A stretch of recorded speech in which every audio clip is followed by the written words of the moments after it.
On this week's episode, is Sony willing to take any more chances?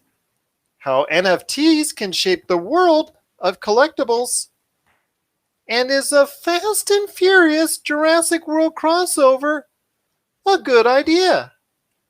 All this and more as we reach our next stop, the PCC Multiverse. And we're back with another episode of the PCC Multiverse. This is Gerald Glasser from Pop Culture Cosmos, Game Source, Inside Sports Fantasy Football, and the Lakers Fast Break. We truly appreciate everyone out there listening to all of our shows. And if you can, please give us a 5-star review on Apple Podcasts. Plus, if you can like, share, subscribe, or do anything that you can to support us right here at the Pop Culture Cosmos, or our fantastic channels that we have going on right now on Twitch, because we've got 6 days a week, the best in tabletop RPG gaming. YouTube, our Facebook channel. We are the #1 Facebook streamers with tabletop RPG gaming. There's no one even close. We've got tens of thousands of views already, and we cannot thank you enough for doing so. But if you can go ahead and support us in whatever we do, it is sincerely appreciated. But it wouldn't be a PCC Multiverse without my good friend. He's our own Castle PCC with a K on the Twitter and Instagram. You got to check him out today, like I said, on Twitter and Instagram at Castle PCC with a K. Is a good man indeed, looking like he's fresh off the set from Ghostbusters Afterlife. It is Marcus de la Garza. And Marcus, great to have you back on the program once again. Gerald, thanks for having me back, as always. I do want to say I've been making a big stink for probably about a month and a half now. You can correct me if I'm wrong, that the drone stream was coming. It's officially happening, folks. So what you see on my head right now are my new goggles. I bought some high-definition DJI goggles, and they've got a nice little analog module on this side. Sorry, I'm doing this reverse. So I can fly my entire current fleet. I can fly an HD fleet whenever I build that out. Speaking of fleet, though, let's go ahead and talk a little bit. I mean, I've got this nice little tiny whoop right here. Nice little guy with a little camera on the front. We'll be flying that soon. We're going to be rebuilding this guy this weekend, though. So, keep an eye out on Twitch. You're going to be listening to this tomorrow, Friday. Hey, you can go find me here. I'm going to be modifying this guy. We're going to be taking some parts out. We're going to be putting some parts in. It's going to be a grand old time. We're going to be doing a little 3D printing, as well as this guy. We're going to be putting a new receiver in this guy to make sure he's compatible with my new controllers. Gerald, it's going to be a fun time. We're going to have a lot of fun. Unfortunately, that just messed all my hair up. But hey, we did it for the gram, right? We did it for the streams, and it's gonna be fun. I'm gonna build these drones out this weekend. I'm kind of fortunate. My wife is out of town for about a week. I'm gonna take advantage of that time by myself and build drones, fix 3D printers, and also study some programming principles. I've got a job interview that's coming up in about a week and a half. So if anybody wants to quiz me on React while we're building some drones this weekend, you're more than welcome to. Absolutely. So I look forward to seeing what you're laying out for us, hopefully in the near future, on our Twitch channel, Pop Culture Cosmos. I'd love to see you get developed to one day where you have the type of drones where they're going ahead and doing those city shots or the world shots or the landscape shots that you see at the beginning of every movie trailer known to mankind. We'll get there. Don't worry. Yeah, well, there's a big business in that. I'll tell you why, because every trailer known to mankind seems to have those drone shots. And to me, I like them, but they're so darn irritating when you do it over and over and over again. I mean, you got to change up the recipe just a little bit. Just a little bit indeed. But we got a great show. Full hour of Marcus and I today. No guests on today because we thought we'd just go ahead and hit you up with the hard stuff when it comes to what we're talking about here at the Pop Culture Cosmos. Hopefully it's going to be another great episode of The Falcon and Winter Soldier. I know we'll be talking about that, Josh and I, on the Monday show. But for today, we've got a lot of good stuff coming, including Sony playing it safe. What do we mean by that? We'll talk about that for you PlayStation 4 and 5 owners minutes. Also as well, The Nevers. That came out to a huge reception on HBO Max. We'll talk about how big it was and the future of that series coming up here in a sec. Amazon Prime hit a milestone number here recently with Jeff Bezos saying, ooh, it hit a big number. How big did it hit? And what does that really mean for viewers and this whole streaming war concept that we keep on talking about almost on every single episode? And this whole competition with Disney Plus and Netflix and all that. We'll talk about that coming up here in a few minutes as well. I know in a recent episode I had with Vince Artullo from That Sports Card podcast, he enlightened me at that time about NFTs. And I said I really didn't know much about NFTs at all. Well, I've done my research and I've done my homework in the past few weeks, and I've been amazed at the booming market that is NFTs. What is an NFT? We'll talk about it. We'll talk about what IPs and pop culture staples have profited off this and how big this can get in the world of collectibles coming up later on in the show as well. And last, but certainly not least, on the back end of the show, we'll talk about Fast 9 trailer. The Fast 9 trailer was released, a second one, number 2. So we'll talk about that, but that leads us into actually our subject that we really want to talk about was director Justin Lin's comments, director of F9, Justin Lin, and actually the guy behind all the good stuff you see in the Fast and Furious saga. He spoke recently about a possible crossover between Jurassic World and Fast and Furious. Are we ready for it? Are we not? Is this something that they should do? We'll talk about that on the back end of the show as well. But first, my friend, it is Sony, it is PlayStation, it is the PlayStation 5 primarily, because that's what we really got to start talking about now.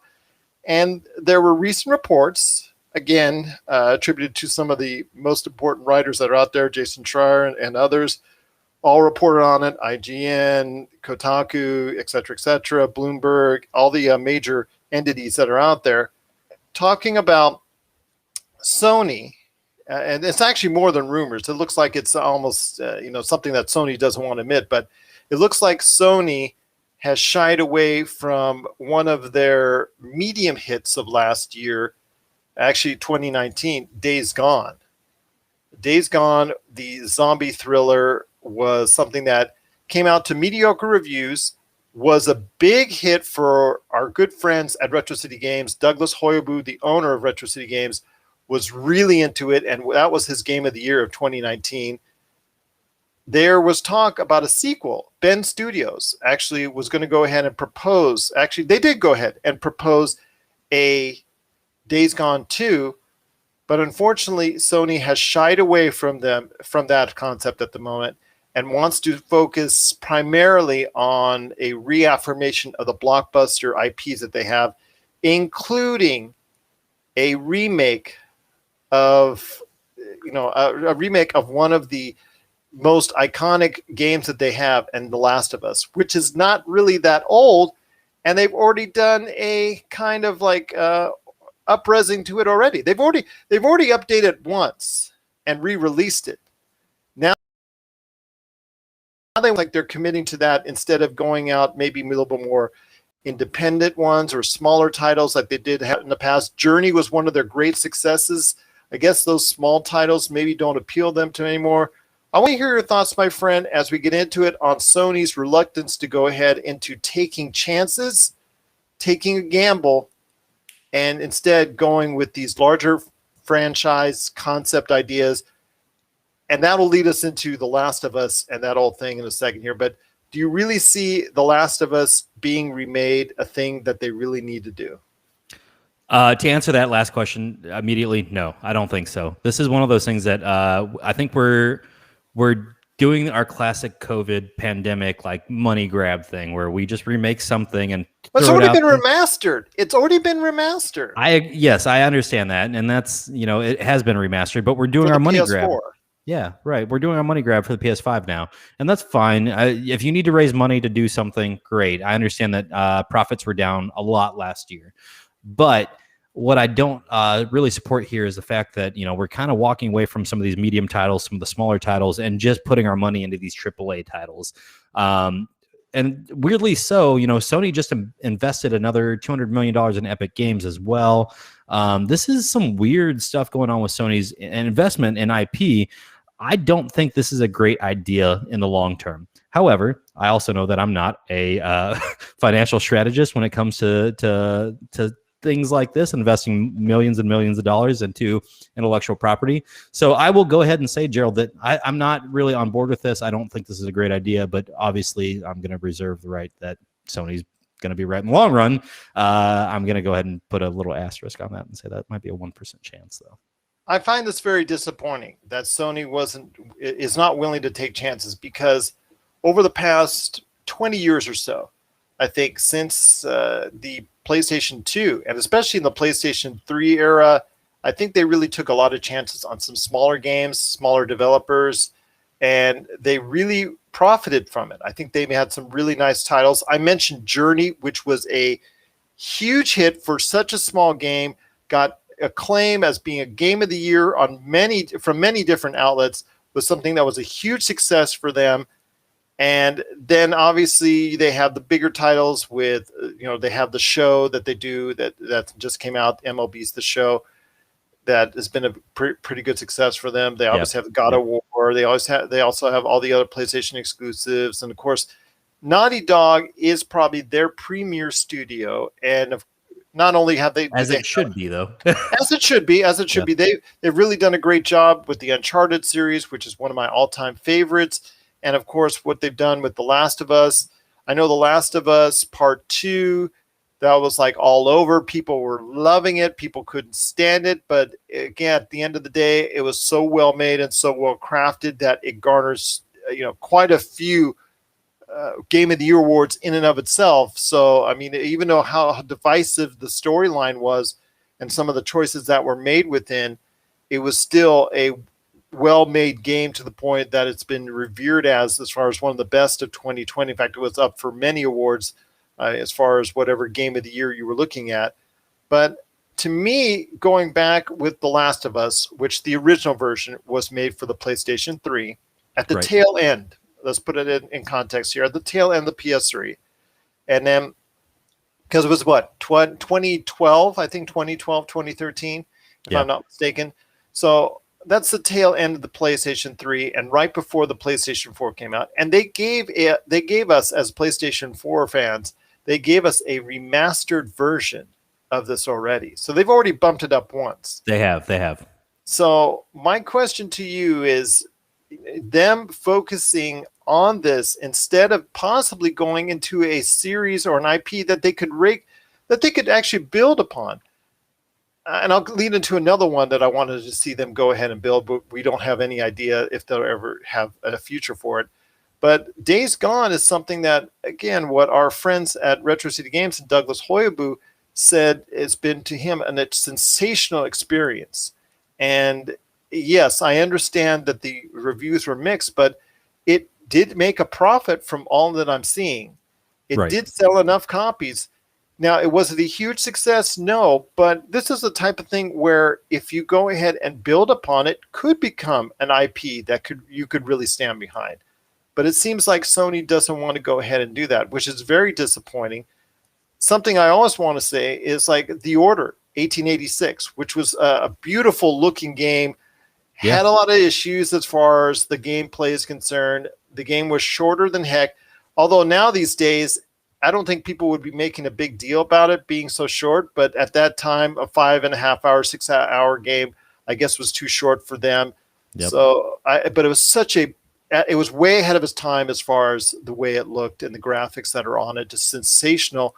And I'd love to see a storyline continue for that, but I know the studio involved has actually left Sony, so Sony would have to give it to another team as far as that's concerned if they want to do The Order 1887 or The Order 1888. But I would love to see them go ahead and go back into that universe, because I really think that's a time frame and a period that's still relatively untouched compared to everything else, because we've seen westerns, modern stuff, wars. We see all that stuff, but a game covering that period of time, they're few and far between. But I want to hear your thoughts, as we close out this conversation on Sony, and if you could tell them, let's say you were at the board, you were in the board meeting, in the boardroom, and just give them a reason why they should just also give time and love to some great projects that are out there that are not just AAA projects.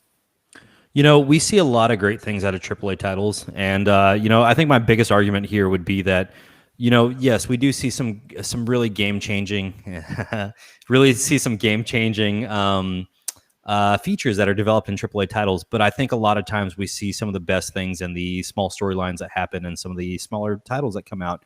Looking just simply at Days Gone, I'm with you. I think the reluctance to give that a sequel was a misstep, across the board. And I think that the people that you really need to cater to, yes, are your people that are going to buy the major AAA titles, but the people you really need to be concerned about are the people like you and me that play some of the deep cuts when it comes to some of these games that really are sold on your console. They're sold on your intellectual property. And by skipping over some of these smaller titles, what you're doing is effectively telling people like you and me to get lost. And I don't appreciate that, at the end of the day. I understand that everybody's just trying to make a buck.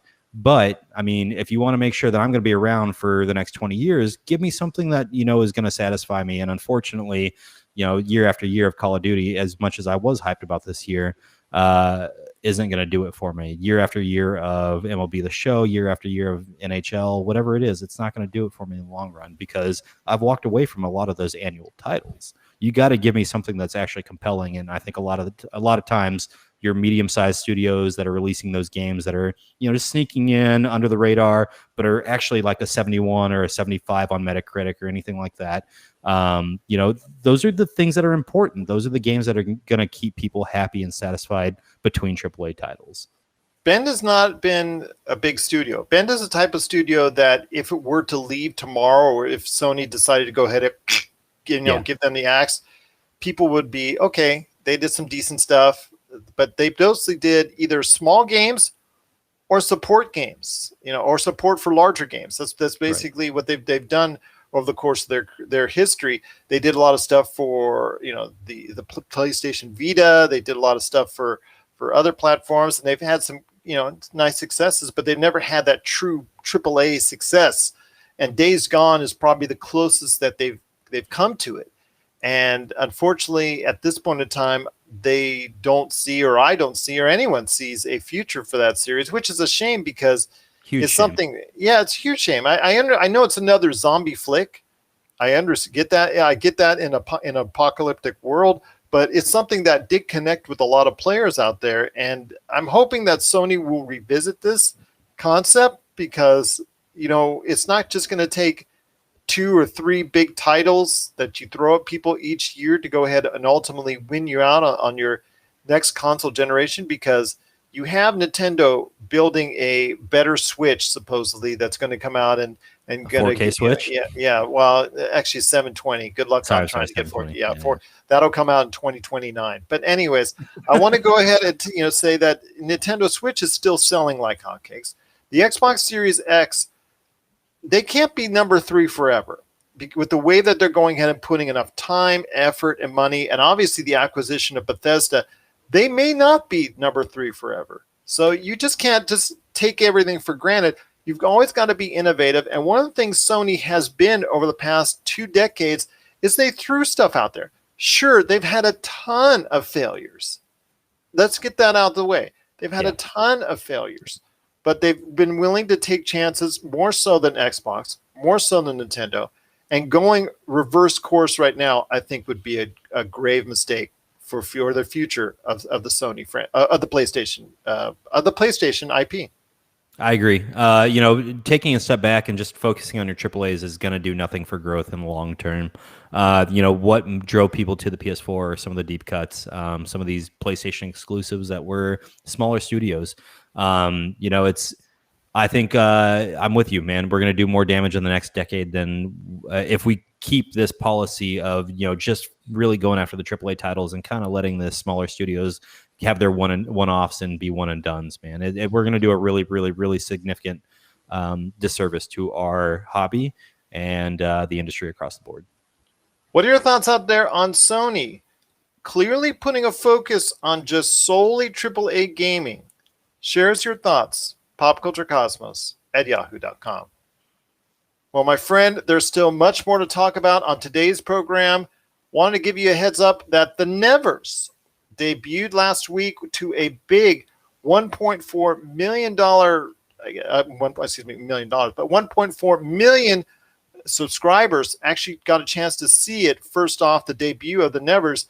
It's an interesting concept. It's got a decent cast and a lot of favorable reviews for it. It's really getting a lot of good press. I want to hear your thoughts. Have you gotten a chance to check out what's going on with HBO Max, The Nevers? I have not had a chance yet to check out The Nevers. However, I did just announce that my wife would be out of town for the next week, so we'll give the first episode a watch. I can't say that I'll be ready to discuss, everything that's available to us at this point next week. But I will say that, I'll give it the first episode of watch, and we'll have a chance to break it down.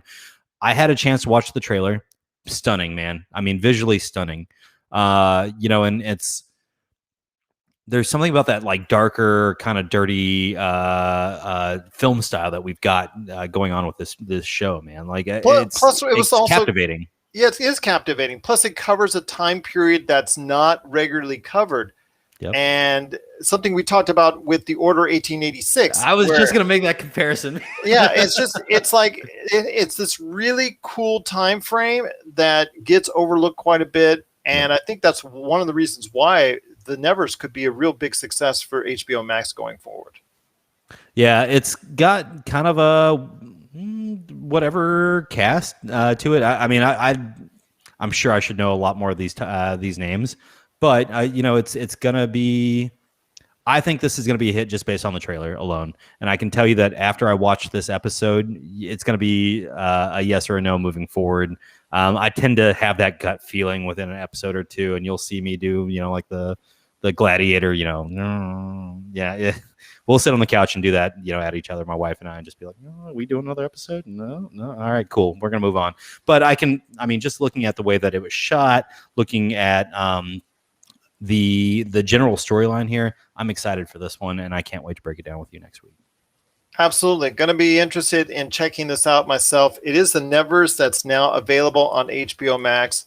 We're looking forward to talking more about it. The question is, do you want to know more, and do you want to talk about your thoughts and share your thoughts on HBO Max, The Nevers? It seems to be a very intriguing show, so we'll see what kind of hold it has.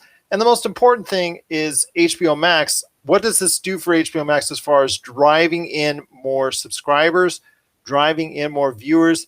Could this be the type of show that creates that conversation that gets people interested in HBO Max? We want to hear your thoughts. popculturecosmos@yahoo.com. Well, my friend, before we hit the half-hour break, there's still a little bit more to talk about on this side of the show, and that is Amazon Prime with Jeff Bezos. Yeah, Jeff Bezos, who I know I feel bad for him. May have to buy him a sandwich here, but might be hard up for cash. Okay, actually, he isn't hard up for cash. He's probably isn't he the richest man in the world? He's darn close to it. Something like that. I think it's like the top 10 richest people in the world now have like $1 trillion worth of some ungodly numbers. Yeah. So maybe he should be buying when you combine them. Yeah. Maybe he should be buying me a sandwich. But anyways, that dude could be funding our podcast for the rest of forever. Wouldn't that be nice? Wouldn't that be good? Hey, Jeff. Hey.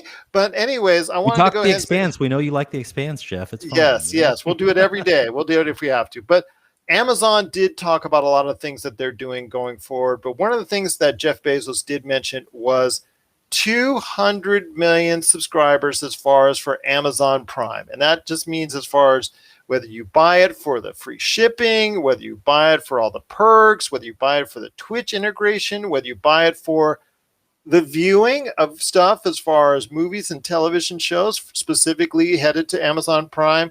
There are now over 200 million of you out there that do, like us, because I'm an Amazon Prime subscriber.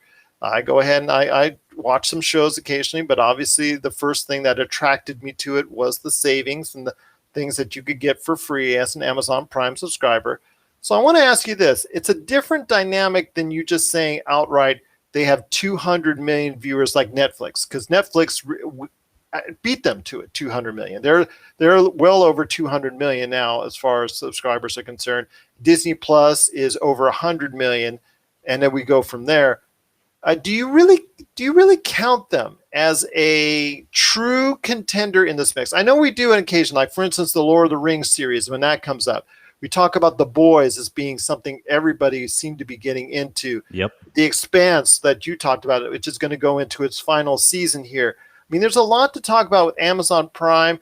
They just dropped a great trailer for Underground Railroad, which I cannot wait to see. It looks something that's very interesting, historical, and I think everybody should go out their way to see it. At least the trailer dropped, and it's available now on our Pop Culture Cosmos Facebook page if you want the link for it.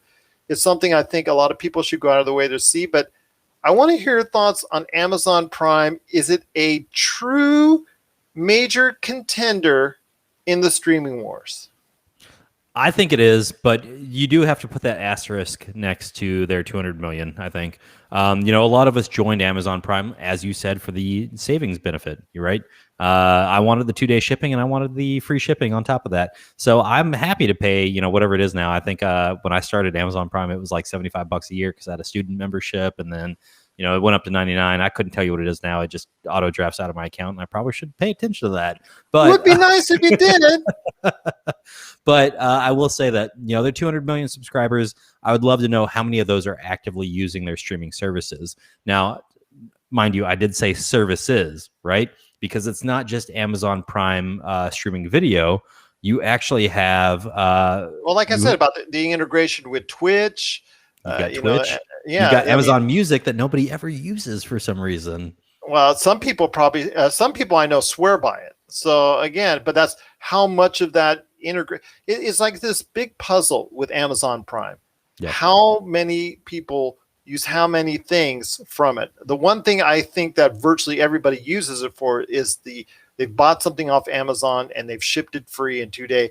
That's something that I could probably say 90% have just utilized it for that. How much of the, how big of that pie, that 200 million pie, are actually using it to watch The Boys, to using it to watch the upcoming Lord of the Rings, like we talked about, The Expanse, all the things, Borat 2. Yeah. So, I mean, there's just so many things. We got Back to America 2, which was a big hit for them as far as initially for Amazon Prime. So I want to know what part of the puzzle, how much of this, as far as, I mean, if we were doing a pie chart, how many people of these 200 million are actually utilizing Amazon Prime Video? Yeah, man, I'm with you on that one. I would love to know that exact number. If I had to just guesstimate here, I would say that it's probably 60% Prime Video, and even that number is exorbitant, right? Like that's a crazy number to think of in respect to 200 million users, right? That's to me, that's going to be one of those things that it doesn't matter what Hulu says. It doesn't matter what, everybody else other than Netflix says at this point. That's a significant user base. Disney wouldn't have something to say about that, I'm sure.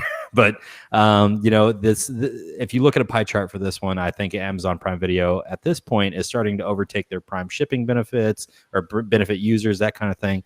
I'm on board, man. This is I'm on board with Amazon Prime as a whole. And I think that's because I use a lot of their services, and you don't realize how many of them you use, whether it's the 2-day delivery, the free 1-day delivery.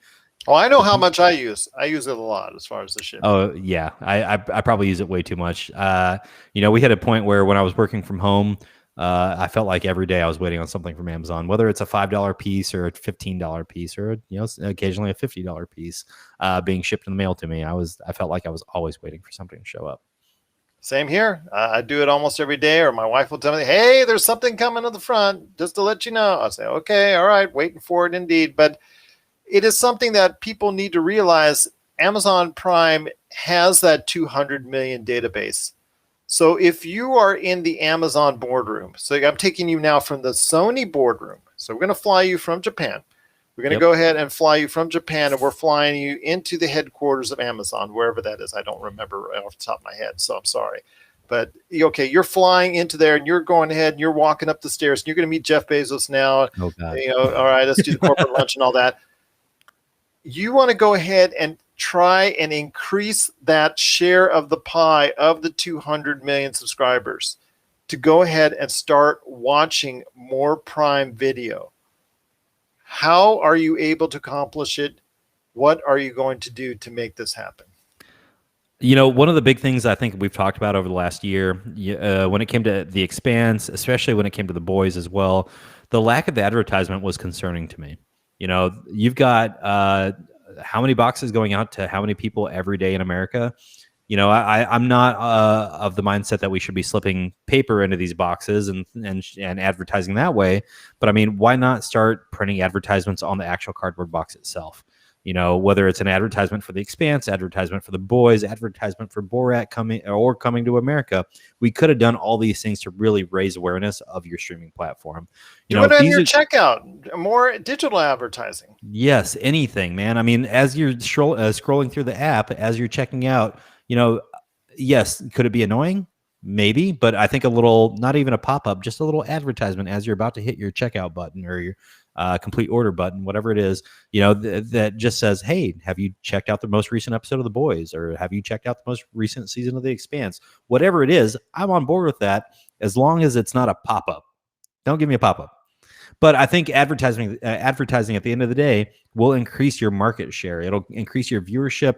I know that just because we have 200 million subscribers doesn't mean we have 200 million viewers. And that's the big difference here between Netflix and Amazon Prime.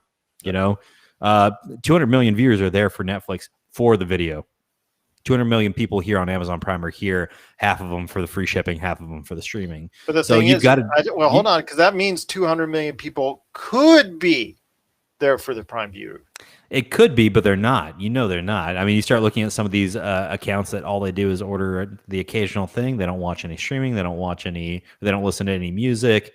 They definitely don't use the photo service, their backup service. I mean, like, Gerald, there's a lot of money left on the table here by the actual user base.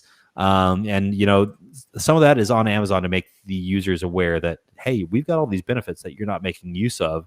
And that alone would increase their market share when it comes to streaming platforms and digital sales. And streaming platforms, I mean, music, video, books, whatever it is, Audible books, because we always forget about Audible as well. That is a subscription service, but I do want to say that you can get free Audible books by just delaying your shipping at times. There are specials that I've seen pop up for me where if I take the no rush shipping, you get a free Audible book. I mean, there are certain things like that they need to really start keying in on to drive that user base and really reinforce the fact that we cannot be replaced. We are Amazon Prime. Come watch our shows.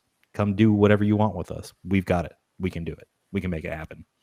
I also think they need more IPs. They need more IPs to go ahead and lean off of more shows and movies that are going to be on the way. I think The Lord of the Rings is a great step, but spending you can't spend $500 million on every single project that you're doing, but finding those things that are going to click with the audience, finding more shows, making more movies. We just think of Amazon Prime would get into more movies as far as making that and being able to publish that, like we're seeing with Netflix or like we're seeing HBO Max.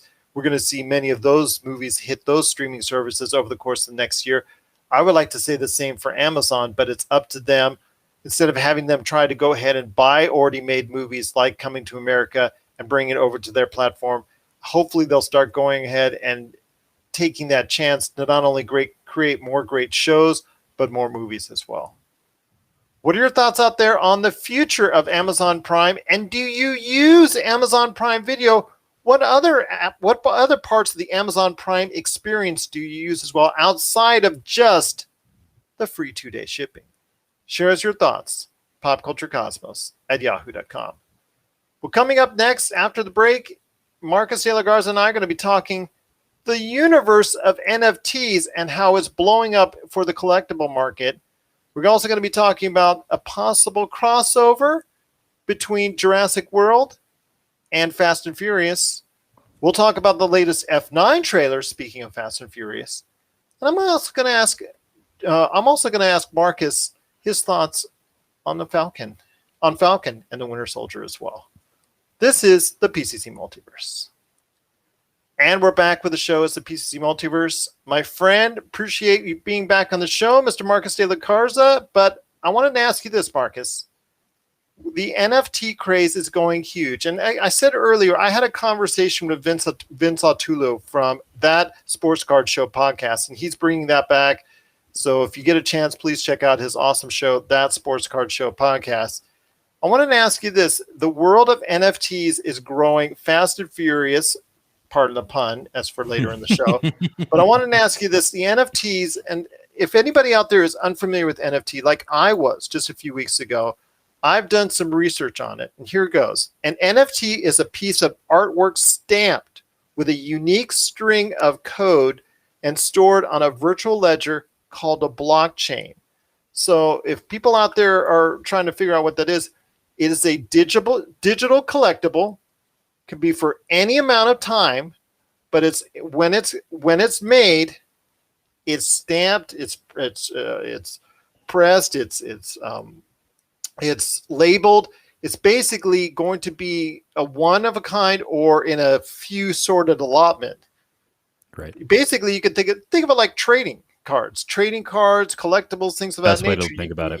You make one, or you can make many, but you can limit the amount of many that you have for it. And most of these NFTs are now being sold as one. Sometimes they're sold in small groups and things of that nature. But I want to hear your thoughts on the NFT craze, but basically why people are talking about NFTs. I'm going to go ahead and, after you're finished, talk to you about some of the crazy prices going on for NFTs. Yep. But definitely the collecting of NFTs seems to be going on a rocket ship, going straight up. Absolutely. I do want to lead us off here with the whole statement of, we are not financial advisors. What you're about to hear here is our opinion and our opinion alone. This is not financial advice. It's just informational at the end of the day. That's all we're doing here. We're talking about. Oh, dear goodness. Things. They don't want to hear financial advice from me. Oh, no, not at all. I'm probably the worst person to get that from. I'm just, hoping on my moonshot. We'll talk about that in a minute too. But so, with that out of the way, let's talk about NFTs for a second. Non-fungible tokens. What is a non-fungible token? So you start looking at things like a Bitcoin. A Bitcoin being transacted between two people is a fungible token. You can buy another Bitcoin. You can sell your Bitcoin. You can do whatever you want with it. But if you want to talk about one of the original or one of the NFTs that made a big stink recently, Nyan Cat. There's only one Nyan Cat, right? There's one guy that made the original Nyan Cat, uploaded it to YouTube, and not made a killing, but how many millions of views has Nyan Cat had over the years? Millions. So, with that out of the way, the distinction between a fungible and a non-fungible token, I like to think of an NFT as the one and only artist proof that you're going to get in a digital sense, right? So an NFT can represent an actual tangible good, or it can represent a digital good. And so, when you start talking about tangible goods, we're going to get to it here in a minute, but Kevin Smith is getting ready to try and list his entire Kilroy is Here series as an NFT.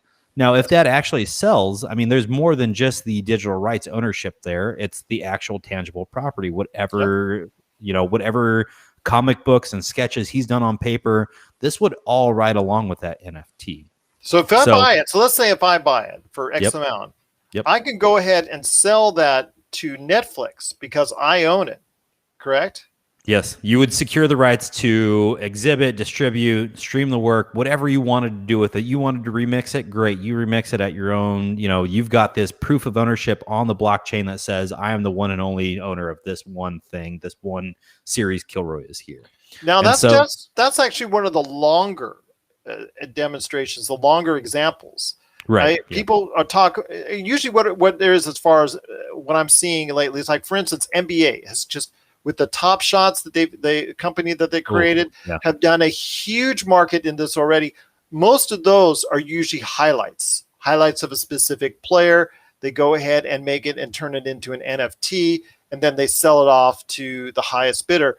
Undertaker, the WWE for WrestleMania, one of the things that they advertised besides DraftKings and a whole bunch of other stuff is if you went to their site, they had available NFTs for a certain tier for a certain amount of price, and some of them were even up for auction. Now, they had certain images of the Undertaker in certain poses or doing certain things in groups. Let's say a group of limited, like 10 or 20, that they would sell these NFT licensed images for, $100 or whatnot.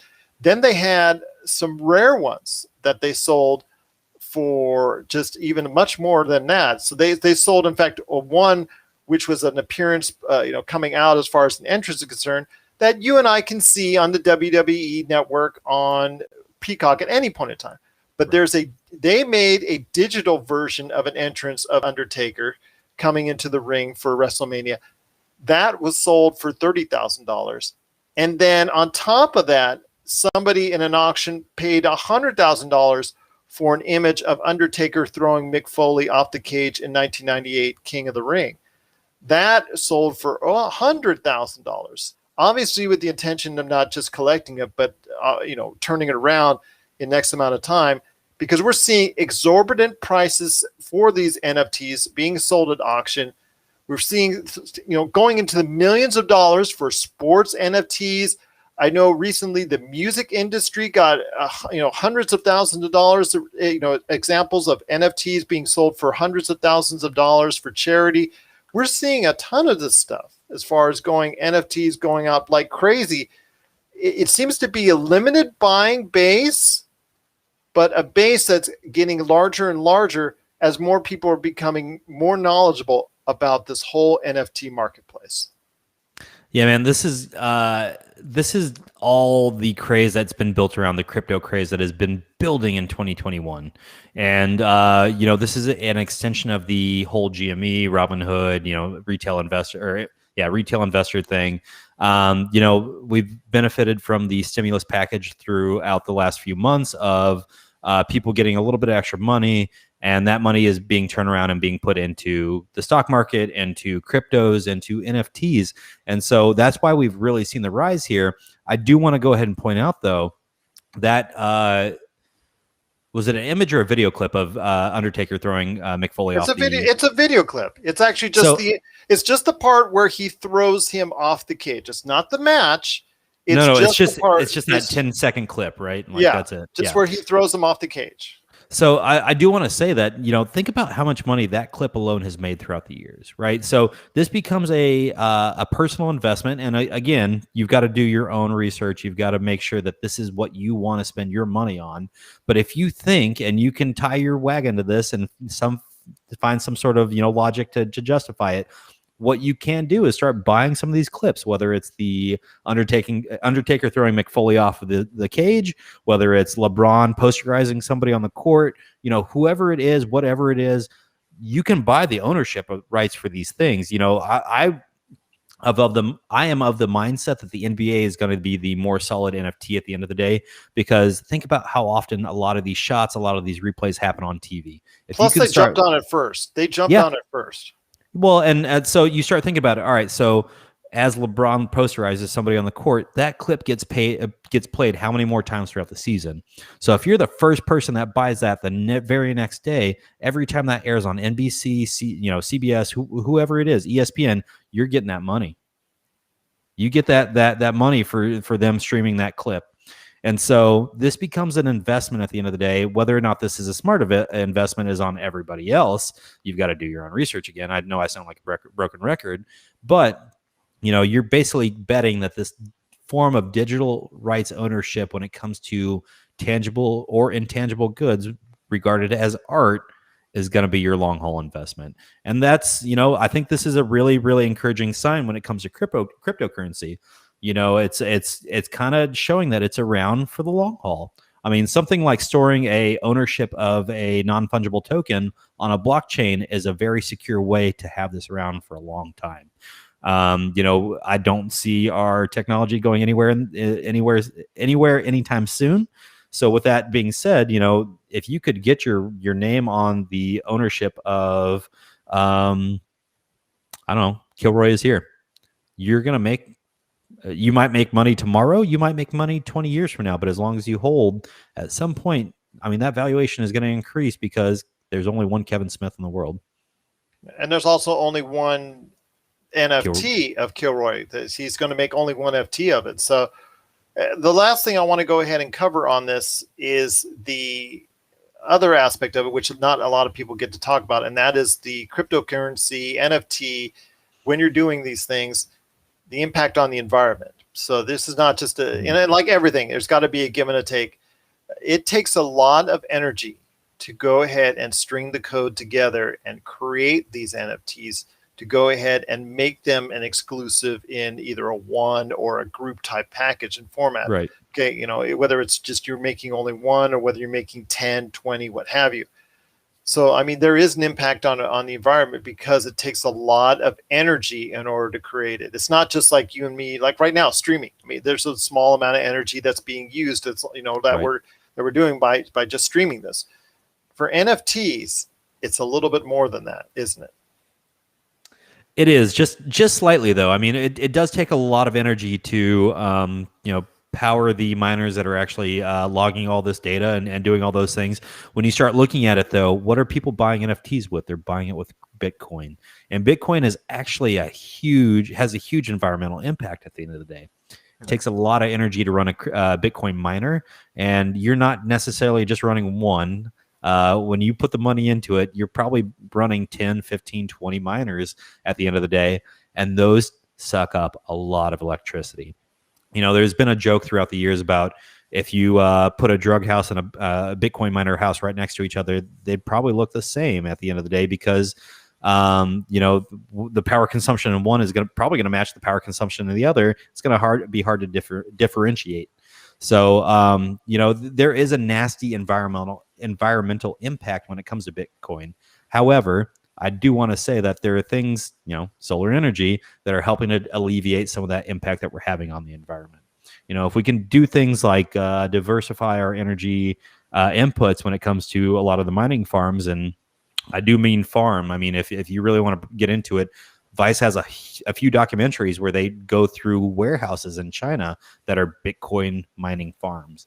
I mean, just hundreds of like 100,000 square foot warehouse that is just loaded with server racks of miners just going to town trying to make as much money as possible on mining their Bitcoin, because as you mine the Bitcoin, you get a reward. Not to mention, I think it's next year, maybe a year and a half from now, the reward for mining Bitcoin blocks is going to have. So, there's a lot of pressure right now to try and make as much money as possible, and then know that it's going to keep going. Your money's going to keep going up from there. So, yeah, there is a nasty side to the NFTs. It's Bitcoin. It's how you pay for these things. I do want to say that there are other cryptocurrencies out there that are less energy inefficient, and so that's where you really need to start doing your own research and find that cryptocurrency that you identify with. You identify with the roadmap for that crypto. You identify with their mission statement, whatever it is. There's a few that I've gotten into lately. One specifically, don't want to mention it actually. So, you start looking at things like, let's talk about Dogecoin for a second. Dogecoin's on a huge pop culture rise right now. A lot of that's thanks to Elon Musk. Every time he tweets something about going to the moon, everyone thinks it's about Dogecoin. Who knows why? Doesn't matter. That valuation has gone up through the roof. Dogecoin is a lot less inefficient to mine than Bitcoin is. Your transaction fees, everything goes down. At the end of the day, you just have to be smart about it. I do want to, put the disclaimer out there. Bitcoin's not going anywhere. So I think the onus is on us as the user base, as the voting base when it comes to making decisions as a group, to try and put some pressure on trying to find a more energy efficient way to do this. I'm hoping that we'll find more efficient ways to go ahead and mine Bitcoin, but it's so funny that our society, the first time it really gets into digital currency of this type, the first thing it migrates to is the least efficient one. So let's go for that one. Yeah, let's make the Bitcoin the number one type of cryptocurrency right off the get-go. Well, and that's the funny thing is, it was the first one to the market, and fortunately and unfortunately, it's the one that's stuck, man. And it's at the end of the day, it's dragging the rest of us along. I'll say that I'm invested in a few different altcoins right now. Not Bitcoin, not Ether, not Ethereum, nothing like that. It's, you know, some of the more obscure things. I'm hoping for my crypto moonshot, man. You know, I've kind of told you lately, I've been working my butt off, and it's been a lot of long hours at work, and I'm even studying right now to try and see if I can interview for a different position and maybe take a little bit of that strain off myself by getting a little bit of a promotion, doing something a little bit differently. But you know, there's always that hope in the back of my mind that the things that I've invested in from a cryptocurrency perspective are going to pay off, and I'm starting to see a little bit of a return on that investment. But I mean, dude, like, it's just you're finding a needle in a haystack right now. You know, the market's saturated with alternative coins other than Bitcoin, the big three. You know, whether that's Bitcoin, Ethereum, and Litecoin, if you see it that way. But I think really right now it's Bitcoin, Ethereum, and BNB Binance token that's the one. So What about De La Garza coin? That one seems like a nice one. You know, De La Garza coin would be great. I've got to find a mission statement and a whole roadmap and maybe a whole dev team to support me. But, you know, apparently all you have to do is fork Bitcoin and, you know, come up with your own meme coin a la Dogecoin, and you're good to go, man. There you go, my friend. But NFT craze for collectibles is soaring. It just a lot of different pop culture IPs are getting into it.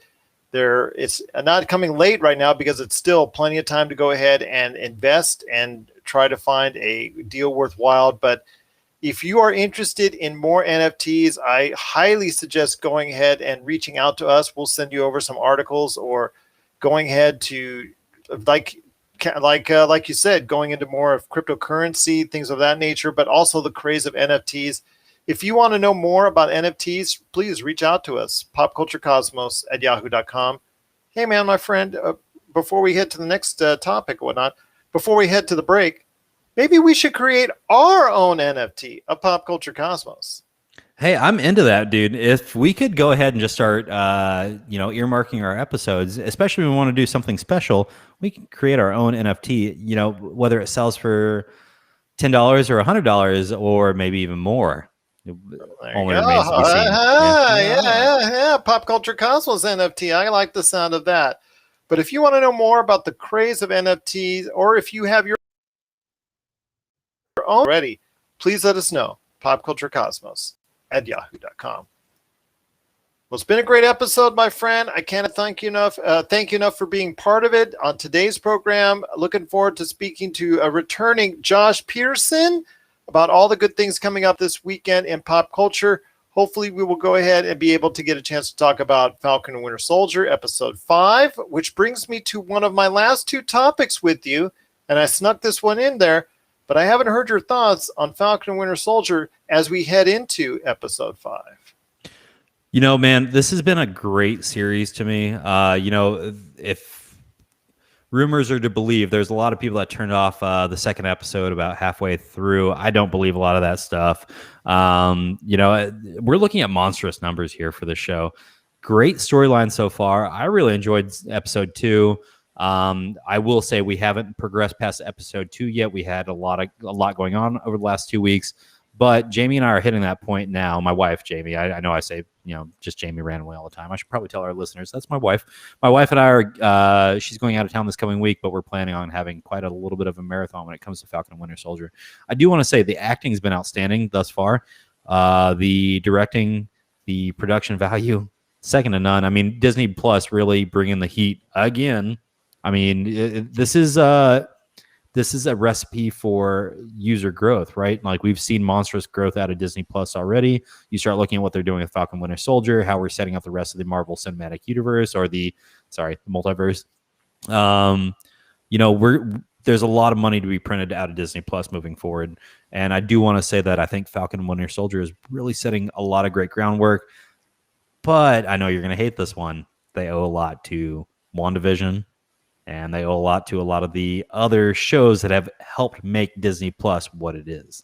I'm not going to hate it at all. I mean, you got to call it like it is. I mean, The Mandalorian brought Disney Plus to the forefront. Absolutely. Then WandaVision broke more records, and then Falcon and Winter Soldier has even, you know, exceeded that on many levels. A lot of people are really getting excited over Falcon and Winter Soldier. It debuted with the highest debut ever on Disney Plus, so a lot of people are really getting into Falcon and Winter Soldier over the past few weeks. I mean, the literal hate that's out there for Walker Russell's U.S. agent, aka Captain America, that's out there, just tells you how much people are getting into as far as that's concerned. And I love the dark turn that he was going to take. You knew a dark turn was coming. You just didn't know when, because his future lies in the Thunderbolt series. And, we've talked about that on our previous episode, the Thunderbolts, where Thunderbolt Ross gets a collection of these bad guys in their version, Marvel's version of the Suicide Squad. So, it's something that you knew was going to be inevitable, but this dark turn was something that it took a lot of people by surprise. It took a lot of people back, and there is a tremendous amount of hate for Walker Russell right now. And thank God he doesn't have social media. That's all I say. But he seemed to be fine with it. He knew this was coming. This was something that he was prepared for. I know that that's got to be a hard thing to do, though, man. Like, you are the man, and you know that you're just going to become the heel. And I know that we see this week in, week out on WWE with some of their storylines, but being the heel is a very hard thing to do. And absolutely, I commend the man for doing it, because I mean, you're going to be hated by everybody in society. Little kids are going to walk up to you and tell you what they think of you. It's not going to be fun, man. It's not going to be a fun few months for him. But as I've been told by many a wrestling villain through interviews and things of that nature in the past, it's actually kind of the most fun being the heel and being the bad guy, because you get to do pretty much anything. It's unscripted for you. It's like an open book on what you can do and what you can create for that type of character. So we'll see what happens as we head into episode 5 this weekend.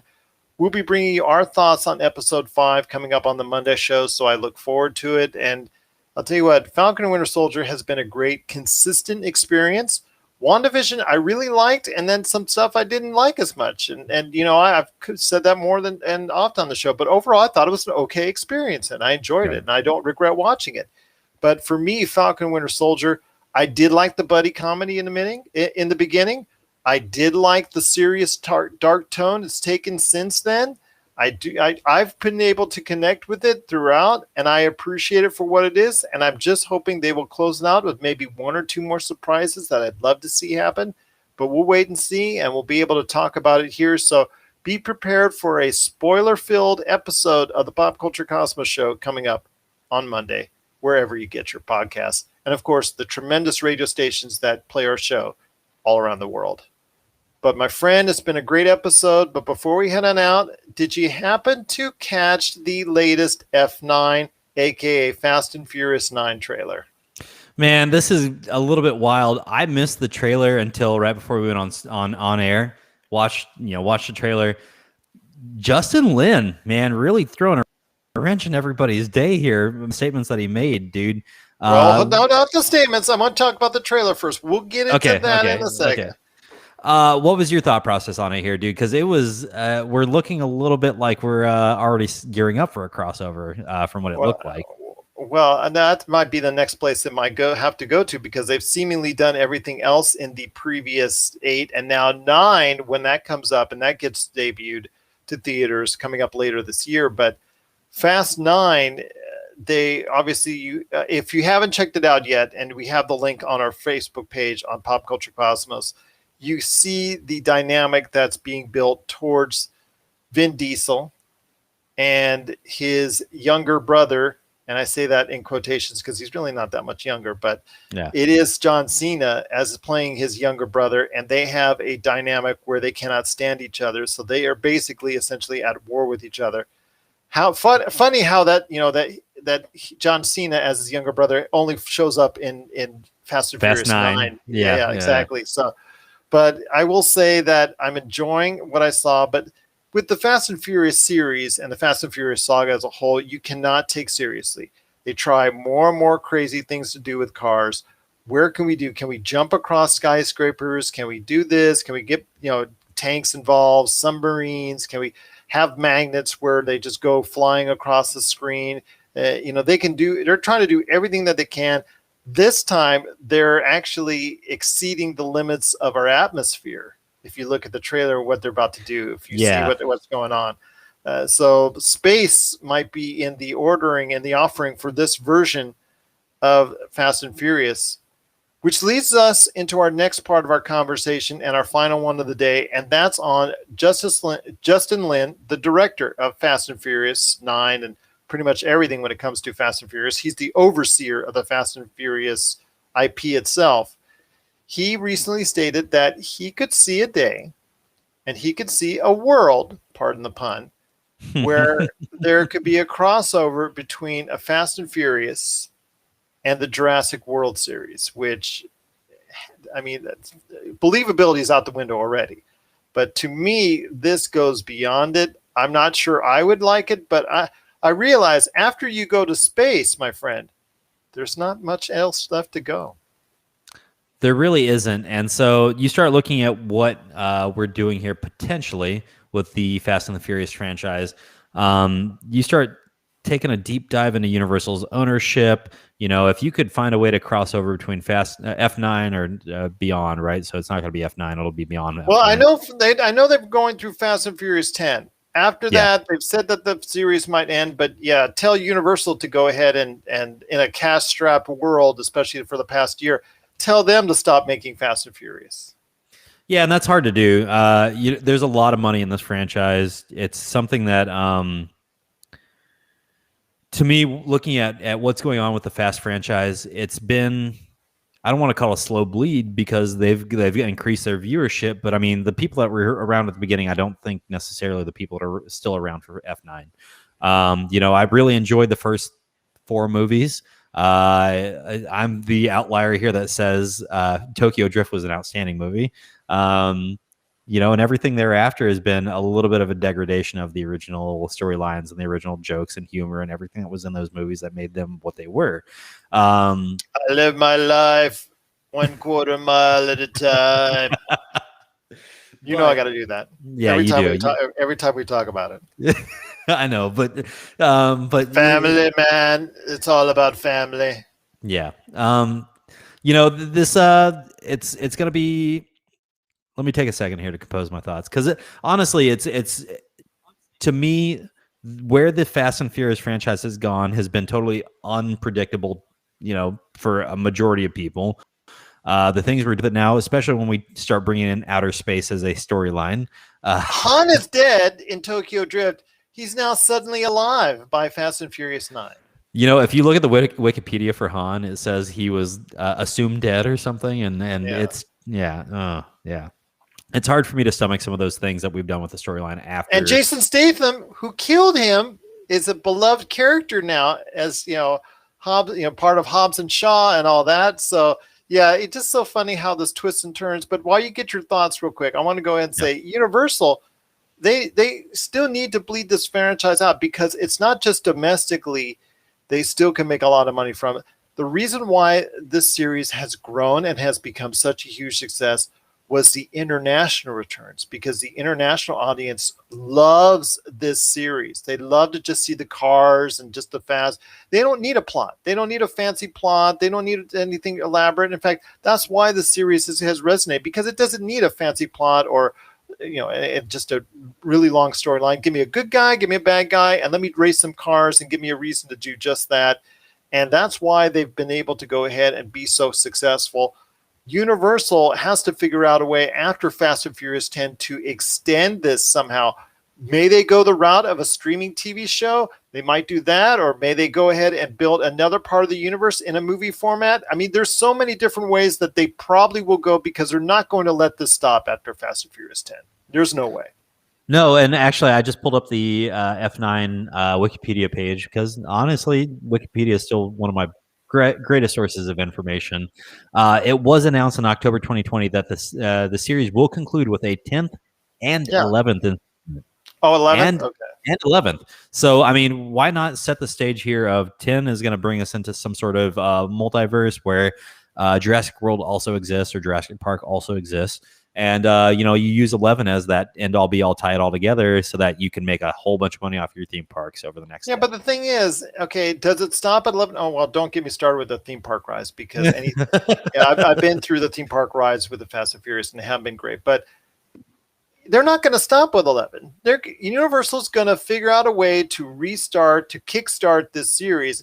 especially if by 11 you reach heights in dollars, because a lot of people, the majority of people that frequent in theaters before will probably, by the time an 11 comes out, will be frequenting them again. Yeah, it's kind of cool that F9 is scheduled to be a world premiere in South Korea May 19th. I think that's going to it sets the stage, dude, that we, and you just talked about it, we are we are an international audience now, right? You know, this film started off as being a huge hit domestically, and now they're really driving their viewership and their money from an international community. Most of the money now is made internationally. Yeah. So, I mean, this is, honestly, Gerald, I think that the Fast and the Furious franchise, to me, has a end all, drop dead date. But, when it comes to money, Universal is going to keep printing that money, and it's going to keep going, dude. And so you can't fault them for it. If you've got people out there willing to watch everything that you produce when it comes to this IP, great, keep doing it. Because I mean, we see already them extending with Hobbs and Shaw. Yeah. I mean, they could go ahead with a series with one of the characters, Han or Ludacris's character or something like that. I see a future for the Fast and Furious series. It may not be in a Fast and Furious 12 or 13 or 14 or anything like that, but I do see a rebirth or an extension of it somehow, either in a streaming format or in a movie format, because you just do not let this series go until it actually dies out 100%. Agreed. What are your thoughts out there on Fast and Furious and Jurassic World coming together in a crossover, as was hinted that could possibly be the case at some point by director of F9, Justice Lin? We want to hear your thoughts if that's the last beacon of where they can go, because if they're going to space in F9, should they go to dinosaurs next? Let us know. popculturecosmos@yahoo.com. Well, my friend, it's been a fantastic episode talking NFTs, talking Falcon and Winter Soldier, talking Sony, talking so much pop culture with you. I appreciate it. And of course, you're playing with drones already right there in the background. Hopefully you will be debuting your work on our Twitch channel at some point in time. But any last thoughts on the way out? Just that, to put it in perspective, I think Saturday, 2 p.m. Eastern time is when I'm going to be shooting to hop on Twitch to start showing some of this drone stuff. It might be a little bit boring out the gate. Probably not. Who knows? I'm going to be talking a lot about the electrical design on these things and how I lay things out, how I like to do my builds. So, tune in, watch, learn a little bit about some of the do-it-yourself drone community. And, if you have any questions, please reach out. If I don't know it, I'll put you in touch with somebody who knows the answer to whatever your question is. Well, there you go. Check us out this weekend. Plus, also as well, all the tabletop RPG games that we do 6 days a week. Plus, of course, our great shows, the Pop Culture Cosmos, PCC Multiverse. We got the Lakers Fast Break running around somewhere. We do great shows for that after every Lakers game, so check that out as well. Yep. But my friend, it's been a great episode, and I cannot thank you enough for hanging out with me right here in the PCC Multiverse. So for Marcus De La Garza, this is Gerald Glassford. It's another beautiful day in paradise right here in the PCC Multiverse. We thank you for listening. And here's hoping you have yourself a great